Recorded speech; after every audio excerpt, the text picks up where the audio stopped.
Imagine being a soldier in the deadliest war in history, expecting filth, hunger, and misery, only to step into a camp where clean laundry, hot meals, and endless hot water greet you. What you see next would make every German soldier question everything they'd fought for. August 12, 1943, Camp Stockton, California. The sun was merciless, a molten orb blazing over the San Joaquin Valley, turning the dry earth to a pale dust that clung to clothes and skin. Klaus Jung, a young German soldier accustomed to the relentless grind of war, stepped from the rattling train car into the unfamiliar stillness of American captivity. He inhaled sharply, bracing for the familiar stench of human neglect, sweat, mildew, unwashed bodies. The air should have been thick with the odor of despair, yet it was startlingly clean, tinged faintly with soap. Not the coarse, chemical scent of wartime substitutes, but genuine, fragrant soap, the kind Berlin had long since run out of. Confusion tugged at him, a strange disorientation that made his stomach churn more than hunger ever had in the deserts of North Africa. The uniform they handed him was neatly folded, pressed, and smelled of cleanliness, a small but incomprehensible affront to the suffering he had endured. He followed the American sergeant past the rows of white-painted barracks, the pale walls gleaming against the sun. Between the posts stretched clotheslines, taut and alive with movement as sheets, perfectly white, snapped in the breeze like flags signaling surrender. Yet in that moment, Klaus felt he was the only one surrendering, not his body, but his assumptions, his understanding of what the war meant. The sheets danced, lifted, and caught by the warm wind, and Klaus's mind raced, trying to grasp the scale of what he was seeing. The thought came unbidden and unmanageable: a nation that could afford to clothe its enemy in clean underwear had already won the war. It was a simple, terrifying truth, and it lodged itself in his chest with the weight of artillery fire. Behind him, the faint clatter of boots and the murmur of conversation reminded him he was not alone, that hundreds of others had crossed this threshold and were now absorbing the same incongruities. The war he had fought in, the war measured in ounces of bread and milliliters of synthetic fuel, had been one of scarcity, of counting bullets like gold and soap like precious currency. Here, scarcity did not exist. Breakfast arrived on metal trays the following morning, and Klaus stared in disbelief. Scrambled eggs glistened beside crisp strips of bacon, slices of buttered toast waited patiently, steam curling from cups of coffee creamy and sweet. Real sugar. Real butter. For years, he had subsisted on Red Cross parcels or bitter substitutes. Here, he ate better than some German officers had in Europe. Every bite carried an almost absurdly alien comfort, a quiet shock to the senses. He found himself staring at the plate, unable to reconcile nourishment with captivity, and yet aware that this was only the beginning of the lessons this place would teach him. It was the laundry facility, however, that truly shattered his preconceptions. The building towered above the barracks, larger than the field hospital that had saved him after he was wounded near Kasserine Pass. 6 industrial washing machines gleamed, their enamel shining white, chrome fittings polished to an impossible perfection. Pipes ran along the walls, spilling limitless streams of scalding water, heated by electricity that seemed inexhaustible. He watched as prisoners loaded uniforms, sheets, towels, and undergarments into the machines, sprinkled powdery detergent over the fabric, and pressed the controls. The machines hummed, churned, and roared, and in less than 2 hours, the clothing emerged immaculate, pressed, and folded. Each machine could wash 50 pounds per cycle. Camp Stockton held 3,000 prisoners. The thought of how many tons of clothing passed through those machines weekly made his head spin.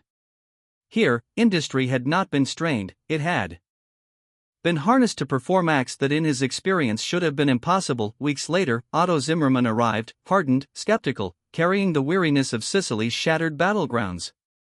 He dismissed Klaus's initial reports of soap and warmth as propaganda, absurdities concocted to mock the German soldier. Yet when Otto received his first bar of soap, his own, unshared, untaxed by ration, he stood under the steaming water and wept quietly. Memories of his wife washing their children in cold water, using soap made from ash, flooded him. The luxury of cleanliness was more than comfort, it was a statement of power, of abundance, and of a society capable of sustaining itself while providing for enemies.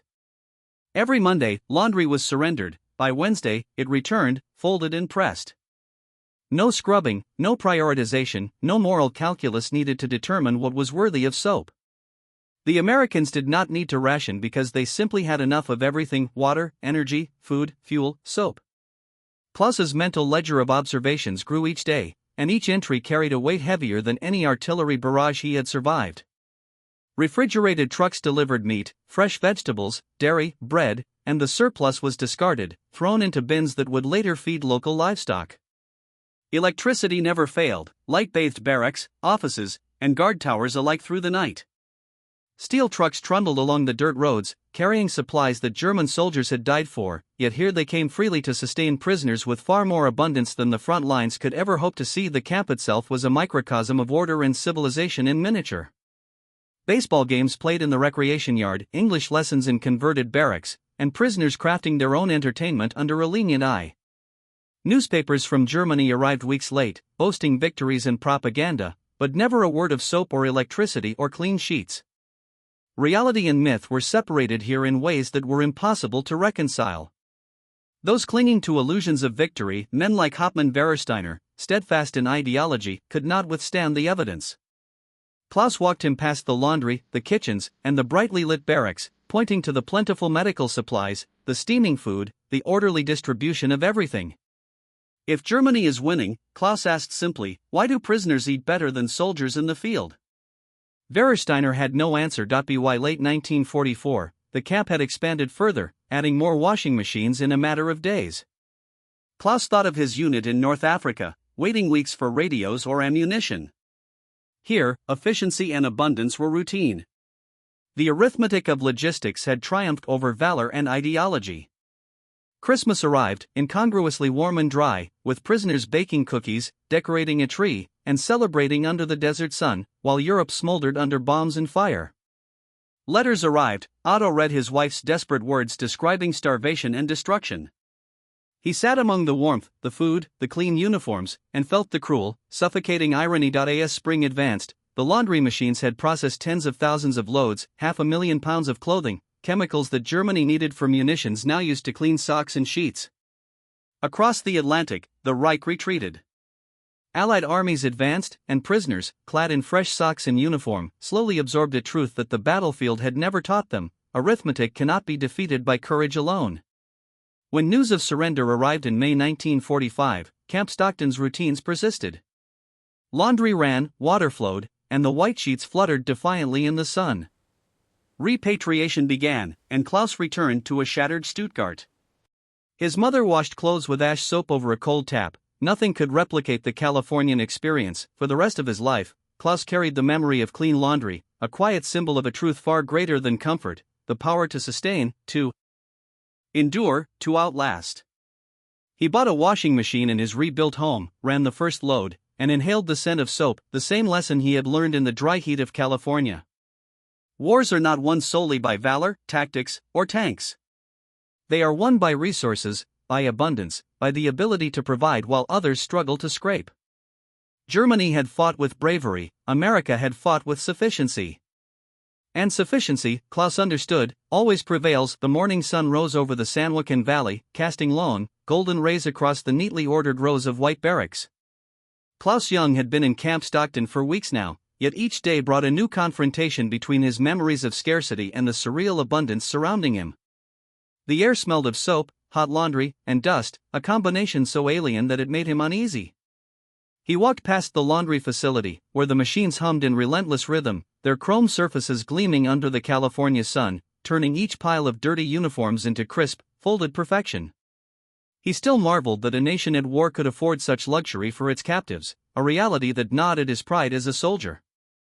Every polished tray, every steaming loaf of bread, every perfectly pressed sheet was a silent message. America's might was measured not only in guns or tanks, but in its capacity to care, to sustain, and to overwhelm. The days fell into routine, a rhythm dictated by meals, chores, work details, and the relentless hum of industrial efficiency. Prisoners like Otto Zimmermann and the older, staunchly loyal Hauptmann Wehrsteiner came to understand, reluctantly or otherwise, that the camp's generosity was not charity, it was arithmetic. Breakfasts arrived like clockwork: scrambled eggs, strips of bacon that crackled in the morning heat, buttered toast, coffee with cream and sugar. Meals were prepared with precision, surplus from a nation whose production dwarfed that of all Europe combined. No soldier in Africa or the Eastern Front had ever tasted such abundance, and yet here it flowed, effortlessly, daily, as if scarcity were a concept that existed only in memory. Klaus kept silent, cataloging every detail, every excess, every deliberate act of care designed to maintain order with minimal effort. He realized the Americans had calculated everything. Clean laundry reduced disease and lice. Full bellies reduced unrest. Sufficient warmth and light reduced the need for oversight. Efficiency had become a weapon, and its impact was invisible but undeniable. Outside, the camp bustled with the quiet cadence of civilian life transplanted into military captivity.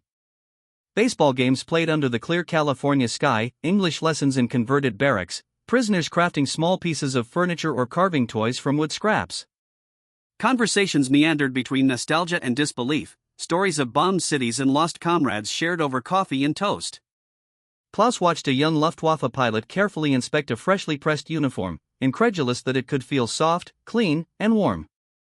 Otto sat nearby, gently teasing the youth, but the older man's eyes reflected the same astonishment Klaus had felt on his first day. They were all learning, slowly, that abundance was not merely comfort, it was power.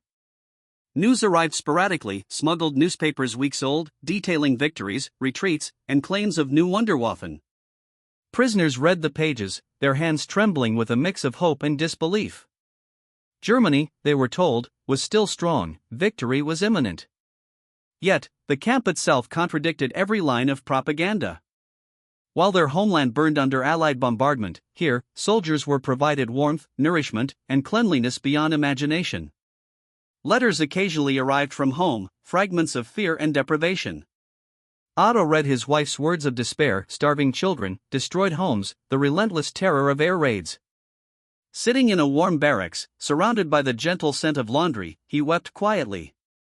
The paradox was unbearable, a prisoner of war safer, fed, and cared for than the civilians he had left behind. As the months passed, Camp Stockton expanded. More washing machines arrived, installed by American work crews within days, their efficiency staggering. Where Klaus had once calculated the volume of a single week's laundry, he now marveled at the thousands of pounds processed in a single day. Machines churned endlessly, fueled by electricity from distant Sierra Nevada dams, hot water flowing continuously, gas-fired dryers spinning in rhythmic perfection. Food, abundant and varied, arrived in refrigerated trucks, each crate a silent indictment of the sacrifices demanded of German civilians and soldiers alike. The reality sank deeper. The war's outcome was determined not by courage or discipline alone, but by industrial might, by resources, by the capacity to sustain an entire population and its enemies. Without pause, the seasons turned. Winter brought rain to the valley, yet the camp remained operational, its roof repaired in hours, leaks patched, and systems maintained. Christmas arrived, and with it, decorations, a tree, and the ingredients to bake cookies. Prisoners, who had once imagined the war as a contest of strength and bravery, now measured victory in eggs, butter, and flour. The contrast between home and captivity sharpened their understanding. Germany could fight, but it could not provide, could not outlast, could not outproduce. The calculus of war was not valor alone, it was supply, it was infrastructure, it was the quiet hum of machines turning filth into order. Spring emerged, and with it, the camp's laundry facility reached a milestone. Tens of thousands of loads processed, hundreds of thousands of pounds of clothing, cleaned with chemicals and resources Germany desperately needed for munitions.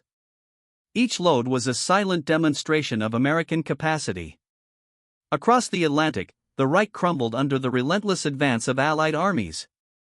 Soldiers once confident of ultimate victory began to accept an uncomfortable truth: valor, discipline, and sacrifice were insufficient against a nation that poured itself into every corner of the war machine. When news finally arrived in May 1945, Germany had surrendered.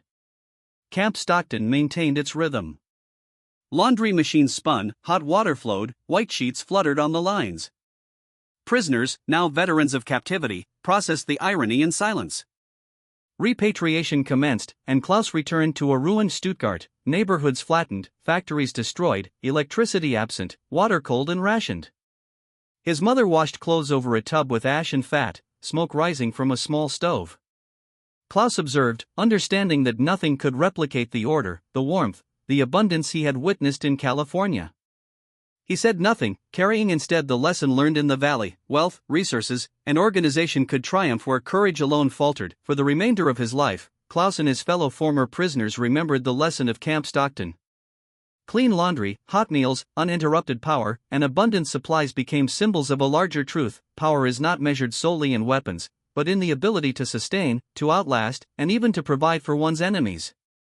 Klaus eventually purchased his own washing machine, Maytag, automatic, with hot and cold water, multiple cycles. Watching the white sheets tumble, smelling the soap, he recalled the Californian sun, the gleaming machines, the lessons etched in quiet awe. Every Monday, without fail, he repeated the ritual, the act itself a meditation on survival, capacity, and the decisive edge of abundance. The war had ended, but the truth remained: Germany had poured all it had, yet it was not enough. America had poured enough to win, to care for its enemies, and still maintain overwhelming power. The lesson Klaus carried was immutable: logistics, efficiency, and abundance were forces as mighty as any army, and when fully deployed, they could not be defeated. August 12, 1943, Camp Stockton, California. The San Joaquin Valley had taught Klaus Young a lesson no battle ever could. Power is not just guns, tanks, or strategy. True dominance lies in the ability to endure, to provide, and to sustain. Germany had fought with valor, but America had fought with capacity, as the laundry, meals, and relentless efficiency of Camp Stockton proved, always wins. If you found this story fascinating, make sure to subscribe to WW2 Impact, hit the for notifications, and comment below with your thoughts. Share where you're watching from and help us preserve these forgotten histories for generations to come.